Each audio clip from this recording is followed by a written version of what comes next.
एक सुनसान टापू पर बनी हुई थी। इस जेल के अंदर आज नए कैदियों को लाया जा रहा था, जिनमें से एक एडमंड भी था। वार्डन से मिलते ही एडमंड ने उसे कहा, सर मेरी मदद कीजिए, मैंने कुछ नहीं किया, मुझे यहाँ पर गलत इल्जाम में भेजा गया है। जिस पर वार्डन ने बड़े ही आराम से जवाब दिया, मैं जानता हूँ, अगर तुमने कुछ किया होता तो तुम्हें किसी और जेल में फेंक दिया जाता। यहाँ इतनी दूर इस सेल में सिर्फ उन लोगों को लाया जाता है जिनके खिलाफ कोई साजिश की गई हो।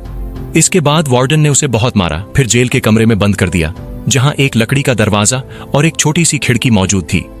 ये दरवाजा साल में सिर्फ एक बार खुलता था, जब वार्डन बिना किसी बात के उन्हें पीटने के लिए अंदर आता था। वक्त बीतता रहा और कमरे में अकेले बंद रहकर एडमंड बहुत परेशान रहने लगा। उसने दीवार पर लिखा हुआ था, भगवान मुझे निजात दिलाएंगे। लेकिन धीरे धीरे जब उसे इस जेल में 12 साल हो गए तो उसका भगवान से भी विश्वास उठता गया। उसे लगा कि मैं तो पूरी जिंदगी यहीं बंद रह जाऊंगा। लेकिन फिर एक दिन अचानक उसके कमरे की जमीन नीचे से हिलने लगी। इस अनोखे हादसे ने एडमंड के होश उड़ा दिए। उसे लगा जैसे कोई भूत उसके सामने आ गया हो। कुछ देर घबराने के बाद एडमंड ने देखा कि जमीन के नीचे से एक इंसान बाहर आ रहा था। ये आदमी एबी था, जो नीचे वाले फ्लोर का कैदी था। पिछले 5 साल से वो एक सुरंग खोद रहा था। किस्मत ने ऐसा चक्कर चलाया कि वो सुरंग सीधी एडमंड के कमरे में निकल आई। शायद भगवान का कोई इशारा हो। एबी के आने से एडमंड को एक साथी मिल गया जिससे वो बातें कर सके, क्योंकि इतने सालों से अकेले बंद रहने की वजह से वो पागल सा होने लगा था। इसके बाद एबी ने बहुत खुशी से एडमंड को अपने कमरे में बुलाया। उधर एडमंड बहुत खुश था कि उसे पत्थरों से दीवार पर निशान बना बनाकर वक्त नहीं काटना पड़ेगा। जैसे ही एडमंड एबी के कमरे में घुसा तो वो वहाँ का नजारा देखकर हैरान रह गया। एबी का कमरा बाकी कैदियों की तरह नहीं था, बल्कि एक होटल के कमरे जैसा था।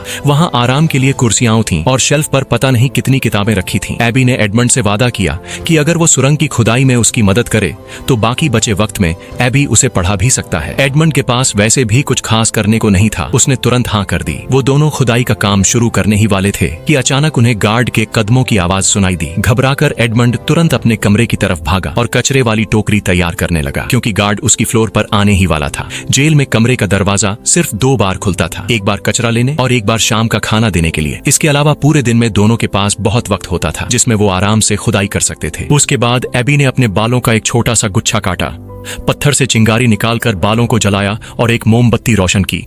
फिर वे दोनों जैसे तैसे सुरंग में घुसकर आगे खुदाई करने लगे। नीचे बहुत कम जगह थी, इसलिए खोदना आसान नहीं था। एबी का अंदाजा था कि अगर इसी रफ्तार से चलते रहे तो जमीन के बाहर तक पहुंचने में उन्हें कम से कम 3 साल और लगेंगे।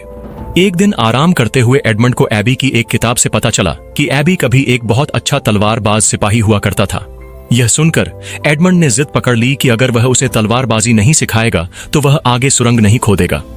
एडमंड का अपनी जिंदगी में सिर्फ एक ही मकसद था, अपने दुश्मनों से बदला लेना। यह बात सुनकर एबी मान गया और एडमंड को लड़ाई का हुनर सिखाने के लिए तैयार हो गया। एबी ने समझाना शुरू किया कि रफ्तार ही सबसे बड़ी ताकत है। उसने